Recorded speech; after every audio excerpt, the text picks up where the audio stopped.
അനുദിന വിശുദ്ധർ ജനുവരി 6 വിശുദ്ധ ആന്ദ്രേ ബസറ്റ്. ഫ്രഞ്ച് കനേഡിയൻ ദമ്പതികളുടെ മക്കളിൽ എട്ടാമനായി 1845 ആന്ദ്രേ ബസറ്റ് ജനിച്ചു.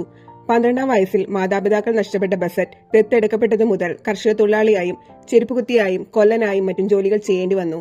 25-ാം വയസ്സിൽ കാനഡയിൽ ഹോളി ക്രോസ് ബ്രദേഴ്സ് സന്യാസ സഭയിൽ ചേർന്നു.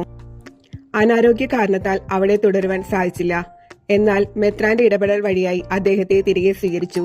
എന്നാൽ നൽകപ്പെട്ട ചുമതലകൾ മോൺട്രിയായിലെ കോളേജിലെ വാതിൽ കാവൽക്കാരൻ, സങ്കീർത്തി ബാലകൻ, രോഗി ശുശ്രൂഷകൻ, അലക്കുകാരൻ, ബാർബർ, തോട്ടക്കാരൻ എന്നിവയായിരുന്നു. ഗേറ്റിന് സമീപത്തുള്ള ചെറിയ മുറിയിൽ അദ്ദേഹം മുട്ടിന്മേൽ നിന്ന് പ്രാർത്ഥിച്ചിരുന്നു. വിശുദ്ധ ഔസേപിതാവിന്റെ ഭക്തനായിരുന്ന ആന്ദ്രേ രോഗികളെ സന്ദർശിച്ച് പ്രാർത്ഥിക്കുകയും വിശുദ്ധ ഔസേപിതാവിന്റെ മാധ്യസ്ഥത്താൽ രോഗസൗഖ്യം നേടിക്കൊടുക്കുകയും ചെയ്തിരുന്നു. 1937 92-ാം വയസ്സിൽ ഈ ലോകവാസം വെടിഞ്ഞു. 2010 ബെനഡിക്ട് 16 മാർപ്പാപ്പ അദ്ദേഹത്തെ വിശുദ്ധനായി നാമകരണം ചെയ്തു.